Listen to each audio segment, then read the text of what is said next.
All right, welcome back to week 3 of Mastering Money Management with Urban Forex.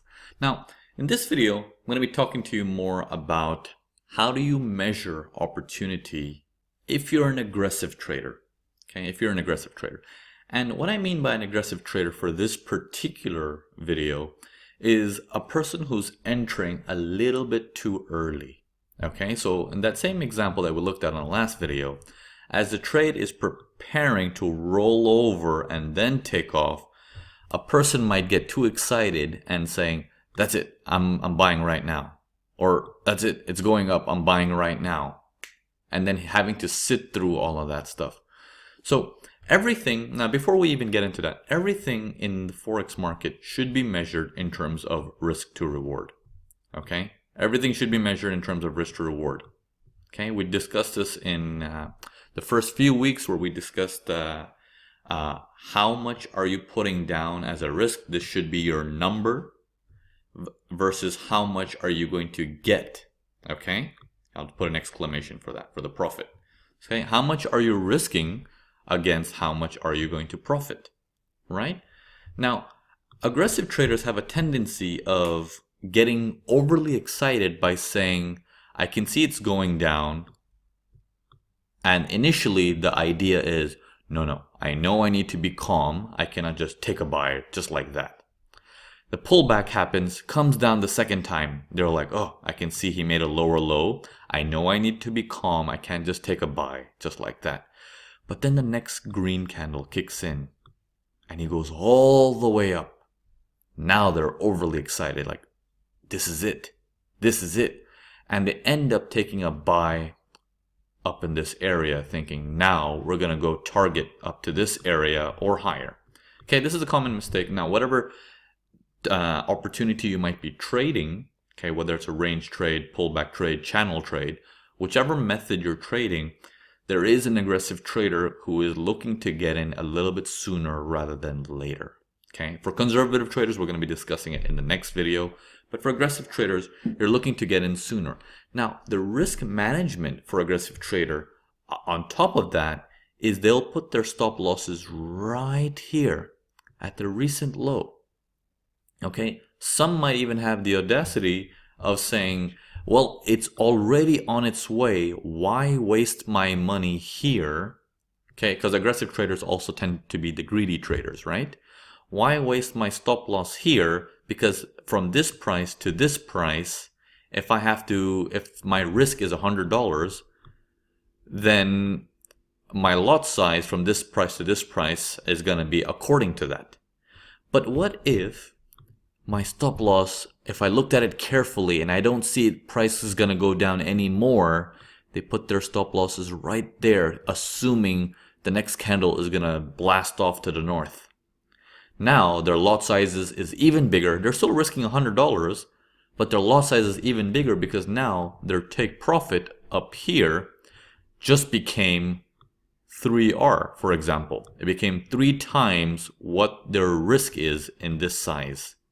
Earlier, it would have been 1.2R because this was their risk down here and that was their profit. So how much they're putting as risk amount determines how much profit they're going to make. So in this big one, they're looking at 1.2R maximum.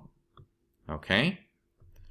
Which means 120% of your risk. You're looking to make approximately $120. But here, you're risking $100, but you can make $300. Same trade, the greed kicks in, stop losses are smaller, and so on and so forth. Now, if you've identified that you are an aggressive trader, okay, from past historical methods. Now, I'm not asking you that if you know you've taken a trade and the trade's eventually worked out. I'm not questioning if you know how to pick a trade, okay? What I'm questioning is if you yourself are able to identify that you are an aggressive trader, then you have to work with smaller risk to rewards, okay? That is the only way around it, okay? So Last video we discussed things about the ATR and how the average movement per price. When you're dealing with when you're trading early stuff like this, and you have a good enough understanding. Obviously, if you're buying on this big red candle coming down, you need to go back to the drawing board and figure out what type of strategy you're going to trade, because the strategy you're currently on is extremely dangerous and chances are you won't have longevity. But if you're thereabouts in this zone and you're just like, okay, almost, you're gauging the momentum, you're understanding the flow, you're not just hitting it based on location, like, okay, if it touches this price, I hit the buy. You're not doing any of that stuff. You're trying to understand how, when, and why. If you're trying to figure out all these questions and you still enter and you're like, oops, made a mistake a little bit too early, that's perfectly fine. The answer for measuring your opportunity comes from a lower risk to reward. So if the ATR at this moment is 13, as you can see on my bottom left of my screen right here, okay, I'm going to put my mouse back onto the green candle.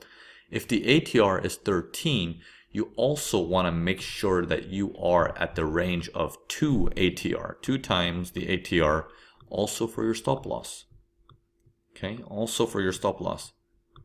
Now, if your range is at 2 ATR, so let's say you entered at the opening of the next candle, or while the candle was rising up, this price that you're getting is approximately 0062, so the 62 price you're getting for the buy.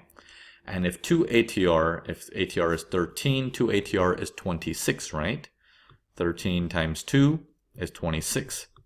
So 26 pips lower. Okay, what price was this? This was 62.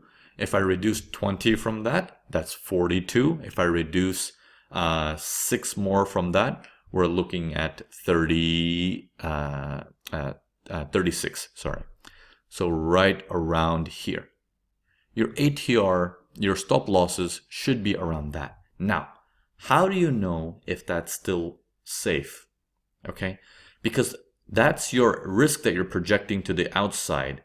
But from this entry that you have, what kind of risk do you have going towards profit? Okay, so same thing, from 62, we're going to add 26. So if we add just 20, that's 82. And if we add 6 more, that's 88. Now, 88 puts you up in this area right here. That is outside the boundaries of your resistance. Okay, so that is outside the boundaries of your resistance. That cannot happen. What you want to do is take this whole thing, this entire thing. I'm going to draw it for you in terms of risk to reward. So that's your entry. This is your stop loss down here at this price 36. Your take profit is supposed to be at 88. You're looking at a risk to reward of approximately 1:1, but you're outside your area of resistance. Okay, because resistance comes a lot earlier compared to what your 2 ATR is saying. That means you cannot take that price. You have to wait for a price lower that can identify with going with your 2R hitting those numbers. This will help you really iron out where your entry needs to be for you as a money management. Remember the lessons we've been talking about, your X-ray vision. If the opportunity doesn't fit in your X-ray, you don't trade it. Okay? The market has a million opportunities. You need to be very picky. Okay? Which means if the trade blasts off from that green candle, let it go. That's fine. You cannot trade unless you get a price of 54. You need that price at a bare minimum. Okay? It is only then you can take this trade. Not to mention, even though this says it's 1R, which means whatever you're risking is what you're getting, right? So if you're risking $100, you're actually making $100, but there's a problem there. Okay, that's the ideal world. You're risking $100 and you're making $100. Okay, which is the best thing that can happen in the whole world, because you're making 100% in a matter of hours, which no one gives you. No real estate gives you like that. Banks don't give you those opportunities. And even if any of these outside entities can give you that opportunity, you cannot repeat it over and over and over again consistently.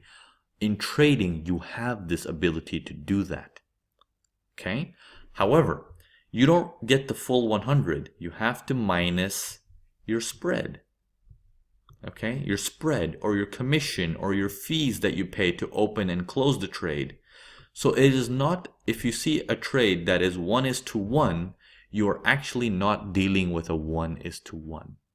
Does that make sense? Which makes it you need a little bit more than that. Okay, if you need a little bit more than that, and you need to say instead of 26, my spread on USD Swiss franc is 28. 2 pips. So that makes my take profit at 28 pips. You can see it right here. Now it's 28 instead of 26. Okay. Now, if that is outside the bounds of resistance, you need to bring it back down a little bit more and saying, I cannot enter unless I have the 50 price. That is your minimum requirement of success. This will help you tremendously into control your aggressiveness, okay?